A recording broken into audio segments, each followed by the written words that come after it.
We're going to show how to make Pete's biscuits, and guess who I am?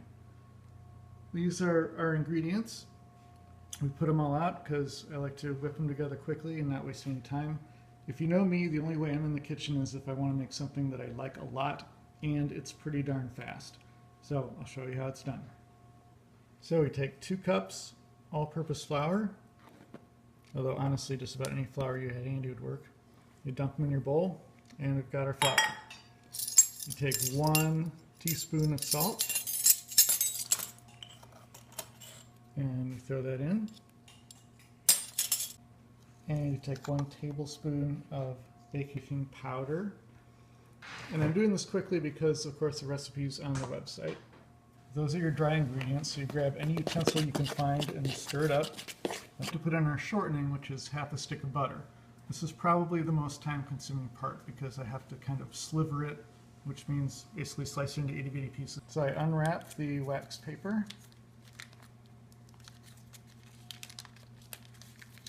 And then laboriously make a little slice, put it in there, make another slice, put it in there, make another slice, and it does not matter the size of your slices. Okay, at the end of that process, which takes, a minute tops, it looks like that.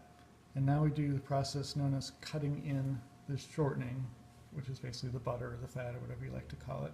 And I do that with 2 everyday table knives. And you sort of pretend you're making a big scissors with them. And if you remember from my intro, this should be a quick and easy recipe. So stuff like this should take 30 seconds.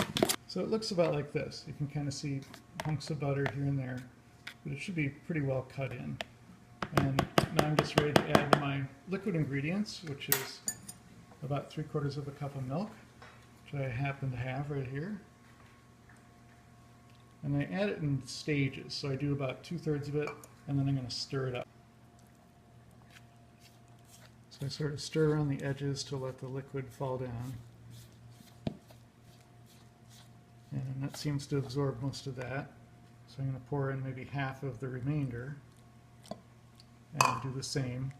And you can get a feel for whether you've measured your ingredients right or not. If it looks too floury, add more liquid. If it looks too liquidy, you can add more flour. This looks about right, so I've done this a few times, so I feel good about just emptying the rest of it in and figuring that it'll be fine. Everything's stirred up. Now I'm just going to pour it out on some flour. Make sure we've got everything. And now we do the process of kneading, which always freaks people out. Kneading is basically a fancy word for smash it all together. And trust me, you can do this. You basically smash it all together. When it gets too sticky, you add a bit more flour. If you've added too much flour, you can add more liquid, but you smush and you fold and you smush and you fold. Adding more liquid is a bit more difficult, so I usually err on the side of too much liquid, so I can always add flour later, which is easy. And you simply do this about as long as you feel like. I would say 2 or 3 minutes maybe, because you want to give the dough some structure so the biscuits can rise into it. A little bit more flour down because it's getting sticky. And this basically builds up the gluten, which is what gives bread and baked goods their structure. And I think I've probably done this for about 2 minutes, and I think it's good. Now I've got our dough, and we get to smush again. Some people use a rolling pin to do this, but it's an extra step. So you smush it down to about 1/2 inch. And this is about the right thickness to start making biscuits. Now if you have a handy-dandy cookie cutter, you start making rounds and you put them on your sheet. So the thicker they are, obviously the taller they'll be. And if you put them closer together, that helps them be taller on the cookie sheet. If you don't have one of these, you can use a knife and simply make squares, which will turn out about the same and kind of have their own different look to them. So you want them about the same size each, so the cooking time is the same. Now at this point you've got all these scraps, so you gather them together and you knead them again, quickly as always, and you smash them back down, and you see how many more you can get. Here's one, and then this last one we curl up, and the boys call this one the mutant.